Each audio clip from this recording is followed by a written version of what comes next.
दोस्तों स्वागत है आपका हमारे YouTube channel school of tech में। दोस्तों कल 21 जून 2023 को महाराष्ट्र शासन शालेय शिक्षण व क्रीड़ा विभाग की तरफ से एक बहुत अहम जीआर निर्गमित हुआ है। बहुत ही अहम शासन निर्णय आया है जो टीचर्स के ट्रांसफ़र के बारे में है, चाहे ट्रांसफ़र अंतर जिला हो या जिला अंतर्गत हो, उसके बारे में इसके अंदर बहुत तफसील से दी गई है मालूमात है और इसके अंदर बहुत बड़े हद तक बदलाव कर दिया गया है। इस जीआर को हर टीचर को जानना बहुत ज़रूरी है। जीआर ज़रा लंबा है और शिक्षण सेवक अपॉइंटमेंट से लेकर टीचर्स के ट्रांसफ़र तक दोनों मुद्दे एक दूसरे से कनेक्टेड है, इसलिए दोनों ही बातों को एक साथ इस जीआर के अंदर दिया गया है। आप हमारे साथ वीडियो में बने रहिए। वीडियो के अंदर हम हर चीज़ को आसान भाषा में आपके सामने पेश करेंगे।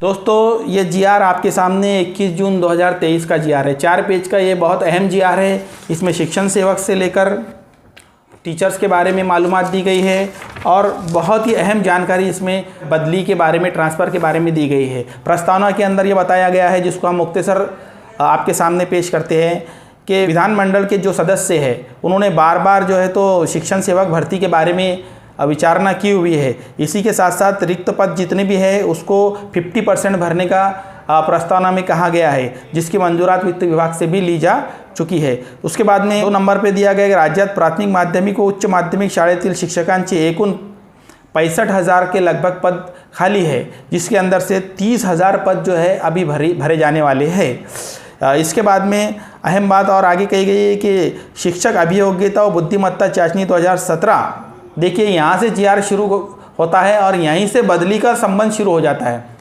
इसके अंदर कहा गया है कि जो 2017 के अंदर अपॉइंट हुए टीचर है, जो अभियोग्यता और बुद्धिमत्ता चाचनी के ऊपर परीक्षा देकर पास होकर लगे हैं, ये सब अपने होम डिस्ट्रिक्ट के बजाय जहाँ पर उनको जगह मिली वहाँ उनका अपॉइंटमेंट हो गया और तब से लेकर वो क्या है कि अपने ज़िले में आने की कोशिश कर रहे हैं। कभी कभी ऐसा हो जाता है कि अंतर जिला ट्रांसफ़र में कोई ज़िले के अंदर बहुत सारे टीचर ट्रांसफ़र होकर चले जाते हैं और वो ज़िले के अंदर काफ़ी जगह खाली हो जाती है। इसके अलावा किसी डिस्ट्रिक्ट में ऐसा होता है, किसी ज़िले के अंदर के बहुत सारे टीचर वहाँ पर आ जाते हैं और वहाँ पर टीचर एक्सेस हो जाते हैं। इस वजह से बच्चों की तालीम का नुकसान होता है, विद्यार्थ्यांची गळतीचा प्रमाण जो है तो बढ़ जाता है। इसको मद्देनज़र रखते हुए जीआर के अंदर कुछ बातें आगे बताई गई है।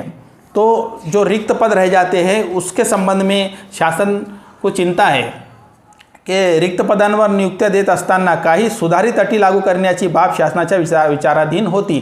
यानी खाली जगह के ऊपर जो अपॉइंटमेंट दिए जा रहे हैं उसके ऊपर कुछ अटी और शर्तें ऐसी डाली जाए कि लोग अपना डिस्ट्रिक्ट बदल कर ना जाए, आंतर जिला बदली ना करें। ये बात शासन के विचाराधीन थी। उसके बाद में ये शासन निर्णय अब यहाँ से शुरू होता है। राज्यात शासनाने विहित केलेल्या कार्यपद्धतीनुसार शिक्षक भरतीसाठी जिल्हा परिषद अंतर्गत रिक्त पदांची संख्या सुनिश्चित करताना तसेच भरतीनंतर शिक्षकांना द्यावयाच्या नियुक्त्यासाठी खालील प्रमाणे सुधारित अटी लागू करण्यात येत आहे। सबसे पहली अट जो है शासन निर्णय में जीआर में ये दी गई है, जो है अंतर जिला बदली के बारे में। इस अट के अंदर ये बताया गया है कि ग्राम विकास विभागाअंतर्गत जिल्हा परिषद शाळेतील शिक्षकांच्या आंतर जिल्हा बदली 2022 मधील कार्यवाही पूर्ण झालेली आहे। तथापि सदर बदल्यांमध्ये विनंती केलेल्या ज्या शिक्षकांना बदली मिळालेली नाही अशा शिक्षकांचे विनंती अर्ज प्रतीक्षाधीन ठेवून जशी पदे रिक्त होतील त्याप्रमाणे रिक्त पदी बदली देण्याची कार्यवाही ग्राम विकास विभागाने करावी। ये शालेय शिक्षण विभाग ने ग्राम विकास विभाग को ये कहा है कि 2022 में जो ज़िला अंतर्गत ट्रांसफ़र हुए हैं, अब ज़िला अंतर्गत ट्रांसफ़र के लिए काफ़ी लोगों ने ऑनलाइन एप्लीकेशन दिया था, उसमें से कुछ लोगों के ट्रांसफ़र हो चुके हैं और वो अपने होम डिस्ट्रिक्ट में या जहाँ उन्होंने मांगा था वहाँ जाकर वो ज्वाइन भी हो चुके हैं। लेकिन जिन लोगों ने 2022 के ऑनलाइन अंतर जिला बदली में एप्लीकेशन किया था और उनकी बदली नहीं हुई, उनकी एक वेटिंग लिस्ट बनाई जाए और जैसे जैसे उस डिस्ट्रिक्ट में जो उन्होंने मांगा है, जैसे जैसे वहाँ जगह खाली होती जाएंगी वैसे वैसे उनको वेटिंग लिस्ट के मुताबिक वहाँ पर जगह दी जाएंगी। यानी अंतर जिला बदली के अंदर 2022 तक जो लोगों ने एप्लीकेशन दी थी, कभी ना कभी उनकी ट्रांसफ़र अंतर जिला की हो जाएंगी। उसके बाद अंतर जिला बदली संपूर्णतः बंद करण्याची तरतूद ग्राम विकास विभागाने त्यांच्या बदली धोरणामध्ये करावी। इसके बाद क्या होगा कि ये जो 2022 के बचे हुए टीचर अंतर जिला बदली के थे उनको तो ट्रांसफ़र मिल जाएगा, लेकिन उसके बाद कंप्लीटली पूरी तरीके से अंतर जिल्हा बदली बंद कर दी जाएंगी। इसके साथ ही अवघड क्षेत्राच्या निकषाचे पुनर्विलोकन करून सुधारित निकषांचा समावेश बदली धोरणामध्ये करावा। इसी के साथ साथ अवघड क्षेत्र बनाने का जो निकष था उसके निकष को भी 2 बार से उसका विचार करना पड़ेगा। इसी के साथ साथ जीआर में मुद्दा नंबर 2 जिला अंतर्गत बदली के बारे में, ये बहुत ही अहम और सबसे अहम बात इसके अंदर जो दी गई है वो मुद्दा नंबर 2 है। मुद्दा नंबर 2 जिला परिषद के जो शिक्षक है उनके जिला अंतर्गत बदली के बारे में है। ध्यान से सुनिए, जिल्हा अंतर्गत बदलीसाठी जे शिक्षक पूर्वीपासून कार्यरत आहे त्यांच्यापैकी बदली इच्छुक शिक्षकांना त्यांच्या विकल्पानुसार एक संधी देऊन जागा रिक्त असल्यास समुपदेशनाद्वारे रिक्तपदी नियुक्ति देण्यात यावी। इसका मतलब ये है कि जिला अंतर्गत बदली के लिए जो टीचर पहले से अपॉइंटेड है, अभी आज जो टीचर अपॉइंटेड है, आने वालों के लिए नहीं, आज जो टीचर ज़िले में अपॉइंटेड है उनके लिए ये कहा गया है कि जो बदली के इच्छुक है तो उनको उनसे विकल्प भर के लिया जाए और उनके विकल्प के अनुसार उनको एक मौका दिया जाएगा, एक संधि उनको दी जाएंगी। और जागा रिक्त असल्यास, और अगर जगह खाली रही तो जो वो विकल्प मांग रहे हैं वो जगह अगर खाली उस गांव में उस स्कूल में जगह खाली रही तो उनको समुपदेशनाद्वारे, समुपदेशन मतलब ऑफलाइन बदली। इसका मतलब क्या हुआ कि यहाँ पर जो है ट्रांसफ़र ऑनलाइन कंप्लीटली बंद, यानी खो खो कबड्डी सब बंद। इसके बाद खो खो पद्धत अब नहीं चलेंगी। जो इच्छुक हैं और वो जो विकल्प दे रहे हैं जिला अंतर्गत बदली के बारे में, जो विकल्प दे रहे हैं कि भाई मुझे फला स्कूल चाहिए, वो स्कूल अगर खाली है, वहाँ रिक्त जगह है तो ही उसको मिलेंगी, या किसी को वहाँ से उठाकर इसको वहाँ पर दिया नहीं जाएगा। किसी टीचर को वहाँ पर उठा के नहीं दिया जाएगा कि आप जूनियर है आपको उठना पड़ेगा और सीनियर को वो जगह देना पड़ेगी, या संवर एक को वो जगह देना पड़ेगी। ऐसा कुछ नहीं इसमें रहने वाला। इस जीआर के मुताबिक आगे कुछ बदलाव आता है तो वो और बात है। तो जो बदली के इच्छुक है उनको एक मौका दिया जाएगा, वो भी समुपदेशन यानी ऑफलाइन तरीके से। और अगर उन्होंने मांगी हुई जगह अगर रिक्त होगी तो उनको वो जगह दी जाएंगी। समुपदेशनापूर्वी संभाव्य येणारे नवीन पदे विचारात घ्यावी। इसी के साथ साथ देखो, समुपदेशन के लिए एक और इसमें सहूलत की बात ये दी गई है कि जो नई भर्ती होने वाली है, नए शिक्षक जो आने वाले हैं, उस भर्ती को ध्यान में रखते हुए ये जो टीचर्स को समुपदेशन होगा उसमें उनको जगह दी जाएंगी। इसका मतलब ये हुआ कि मिसाल के तौर पे 150 टीचर आपके वहाँ पे न्यू शिक्षण सेवक नियुक्त होने वाले हैं। इसलिए अगर कहीं से कोई जगह किसी तालुके में कम भी हो जा रही तो पुराने टीचरों को वहाँ पर से निकाल कर दूसरी तरफ संधि दी, मौका दिया जाएगा और वहाँ पे नए आने वालों टीचरों को ऐड किया जाएगा। इसका ये इसका सार है। मतलब देखो, इसके अंदर क्या कहा गया है कि समुपदेशनापूर्वी संभाव्य भरण्यात येणारी नवीन पदे विचारात घ्यावी व शाळा स्तरावर समान शिक्षक राहतील याची दक्षता घ्यावी। तो जिला अंतर्गत बदली के बारे में बहुत एक अहम बात यह है कि ऑनलाइन बदली पूरी तरीके से बंद है और जो भी बदली होंगी वो विनंती पर होंगी और खाली जगह अगर होंगी तो ही वो जगह जिला अंतर्गत बदली में आपको मिलेंगी और ये पूरी की पूरी प्रक्रिया ऑफलाइन होगी। उसी के साथ साथ नंबर 3 का मुद्दा है, उपरोक्त प्रमाणे बदलीची कारवाई पूर्ण झाल्यानंतर प्रमाणित संच मान्यतेनुसार रिक्त असणाऱ्या पदांची मागणी पवित्र प्रणालीवर करण्यात यावी। इस तरीके से बदली का जो आप प्रोसेस कर लेंगे और उसके बाद आप जो जगह खाली रहेंगी उसकी पवित्र प्रणाली के ऊपर आपको टीचर्स की डिमांड, डिस्ट्रिक्ट लेवल से टीचर की डिमांड की जाएंगी। मागणी करण्यात आलेल्या रिक्त पदांच्या 80% 80% पदे बिंदू नामावलीप्रमाणे भरण्याकरिता पवित्र प्रणालीद्वारे शिक्षक उपलब्ध करण्यात येतील। रोस्टर के मुताबिक 80% टीचर भर दिए जाएंगे। मुद्दा नंबर 4 बहुत अहम, नव्याने नियुक्ती झाल्यानंतर सदर शिक्षकास जिल्हा बदलीचा हक्क राहणार नाही। जो नए टीचर अपॉइंट होने वाले हैं उनको डिस्ट्रिक्ट ट्रांसफ़र का अधिकार बिल्कुल भी नहीं रहेगा। जहां वो अपॉइंट हुए उनको उसी डिस्ट्रिक्ट में रहना पड़ेगा। मुद्दा नंबर 4 बहुत अहम। उसके बाद नंबर 5, हाँ, और अगर किसी को डिस्ट्रिक्ट ट्रांसफ़र चाहिए तो उसका एक मौका इसके अंदर दिया गया है। आप मौका देखेंगे तो उसको सुनेंगे तो आप भी हैरान रह जाएंगे। वो क्या है? तथापि नव्याने नियुक्तीनंतर इतर जिल्ह्यात जाऊ इच्छिणाऱ्या शिक्षकांनी रितसर राजीनामा देऊन पुन्हा विहित प्रक्रियेच्या माध्यमातून आवश्यकतेनुसार शिक्षक अभियोग्यता व बुद्धिमत्ता चाचणी परीक्षा देऊन त्यातील गुणवत्तेच्या आधारे पवित्र पोर्टलद्वारे शिक्षक म्हणून नियुक्ति मिलने आवश्यक राहील। आप किसी और डिस्ट्रिक्ट के अंदर ज्वाइंट हो चुके हैं और आपको आपके डिस्ट्रिक्ट में आना है, आपके ज़िले में, तो आपको वहाँ के सर्विस का, नौकरी का राजीनामा देना पड़ेगा और दोबारा से पवित्र पोर्टल के अंदर दोबारा से आपको अभियोग्यता और बुद्धिमत्ता चाचनी यानी एग्ज़ाम की वो चाचनी देकर दोबारा से आपको अपॉइंटमेंट अपने ज़िले के अंदर हासिल करना पड़ेगा, तब जाकर आप अपने ज़िले में आ सकते हैं, यानी उधर की नौकरी छोड़ना पड़ेगी। उसके बाद में नंबर 6, जिला अंतर्गत बदली। तो एक संधि जिला अंतर्गत बदली के बारे में है ये, इनको एक और मौका आगे मिलने वाला है, जो अभी हम जैसा हमने पॉइंट नंबर 2 के अंदर पढ़ा, मुद्दा नंबर 2 में जिला परिषद के जो भी टीचर होंगे उनको एक संधि दी जाएंगी, एक मौका दिया जाएगा और उनके पसंद की जगह अगर खाली रही तो उनको मिलेगी, वरना नहीं मिलेगी। इसके अलावा एक मौका और है, वो क्या है, जिल्हा अंतर्गत आपसी बदली, म्युच्युअल, वैद्यकीय कारणास्तव तसेच तक्रारीच्या अनुषंगाने व पती पत्नी एकत्रीकरण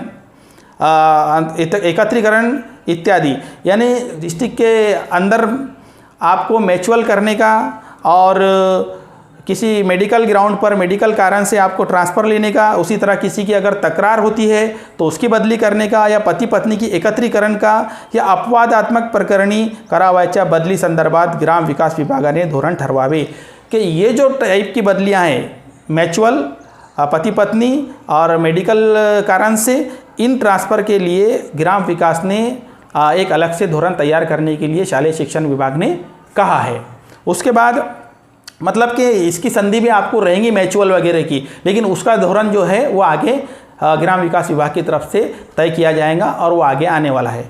ठीक है। उसके बाद में नवीन नियुक्त पद्धति, जो नए टीचर जो नियुक्त होने वाले हैं उनके लिए क्या गया कि उनकी नियुक्ति किस तरह होगी, कि उनकी नियुक्ती इस तरह होगी की जिल्हे में जो उपलब्ध असणाऱ्या रिक्त पदांची यादी तयार करण्यात यावी व सदर यादीमध्ये अवघड क्षेत्रातील सर्व रिक्त पदांचा समावेश राहील याची खात्री करावी।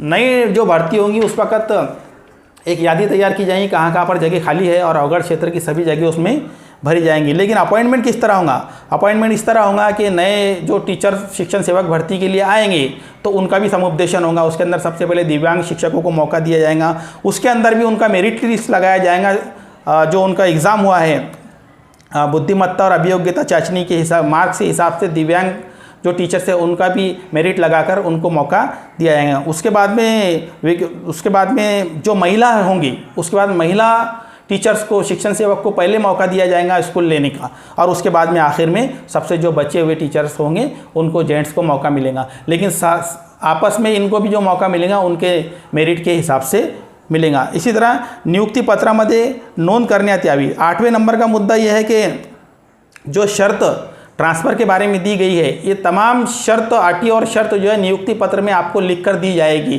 कि भाई आप जिला अंतर जिला बदली नहीं मांगेंगे, या जो भी जितनी बातें हमने ऊपर पढ़ी मुद्दा नंबर 4 से लेकर 7 तक, वो सब के सब आपको अपॉइंटमेंट नियुक्ति आदेश में, अपॉइंटमेंट लेटर में लिख के दी जाएंगी। शिक्षण सेवक कालावधी पूर्ण झाल्यानंतर नंबर 9, शिक्षण सेवक कालावधी पूर्ण होने के बाद जब आप रेगुलर आपका teacher as a teacher appoint होंगे, उस वक्त एक मूल्यमापन चाचनी आपको देना पड़ेगी।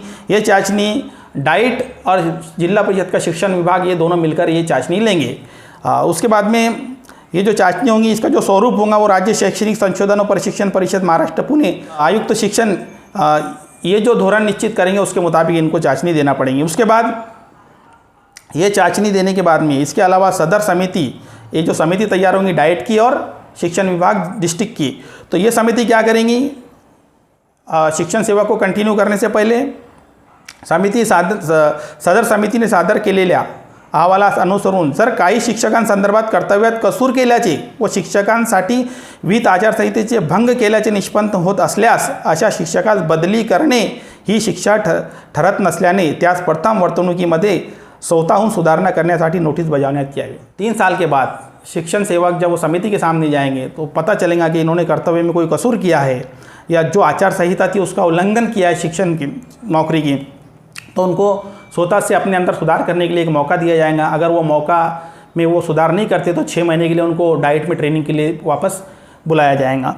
उसके बाद वो 6 महीने के अंदर उनके अंदर वो सुधारणा नहीं होती है तो दोबारा 6 महीने 50% पेमेंट के ऊपर उनको फिर से ट्रेनिंग दी जाएंगी। अगर उसके बाद में भी अगर उनके वर्तन में और उनके अंदर वो सुधारणा नहीं आती है तो फिर जो सेवा शर्ती का नियम है 1967 के अनुसार उसके ऊपर कारवाई की जाएंगी। उसके बाद 12वां नंबर एक अहम आहे, शाळेमध्ये व शाळेच्या आवारामध्ये मद्य, तंबाखू तसेच तंबाखूजन्य पदार्थ बागडणे व सेवन यावर पूर्णपणे बंदी घालण्यात येत आहे।